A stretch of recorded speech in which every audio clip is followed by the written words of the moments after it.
You're listening to AI Prism from Seoul Economic Daily. If your company depends on European auto suppliers, China just outbid you for the entire ecosystem. Hyundai's answer to disruption was to put its own chairman through a coding boot camp. Korea's telcos found a trillion-won growth engine in AI data centers, but they're capping capex to actual demand. And KEPCO's earnings collapse is a preview of the energy cost shock headed for every company running a factory in Korea. It's Thursday, August 13th. Let's look at a business story shaping corporate Korea.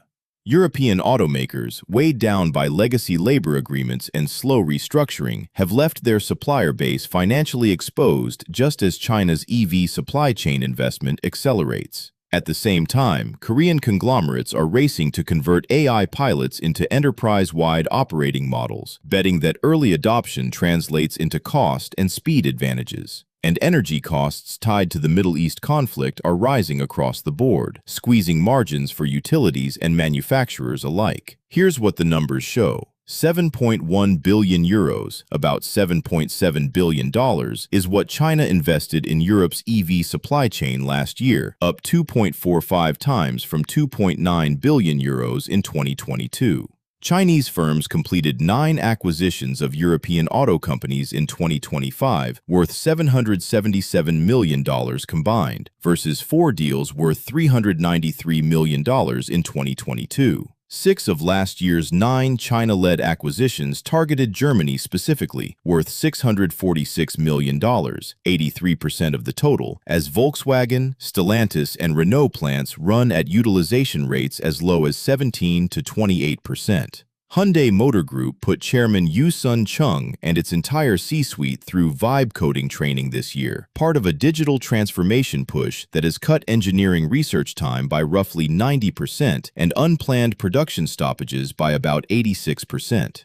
1.02 trillion won, the combined first-half AI data center revenue booked by Korea's 3 telecom carriers, is up about 29% year-on-year. SK Telecom's AIDC unit posted 91% revenue growth, and LG U+ grew AIDC sales 30%, while all 3 carriers say they're scaling capacity only as customer commitments are confirmed. 96%, the year-on-year drop in KEPCO's standalone operating profit for the second quarter, reflects an LNG and coal cost surge tied to the Middle East conflict that pushed the average per-unit power price above KEPCO's break-even level every day this month. KEPCO's debt load, now at 210.7 trillion won, and daily interest costs of roughly 11.5 billion won show how energy cost inflation is becoming a balance sheet issue, not just a margin issue, for any company with Korean manufacturing exposure. So what does this mean for corporate Korea? Earlier, we said China just outbid Western manufacturers for Europe's auto supply chain. Here's what that actually means for you. If your company sources components in Germany or France, expect ownership changes and localization requirements to reshape your supplier relationships within the next 2 to 3 years. Hyundai's approach, forcing leadership itself to understand the technology before deciding where to deploy it, is becoming the template Korean boards use to separate real AI return on investment from hype, and it's worth benchmarking against your own transformation roadmap.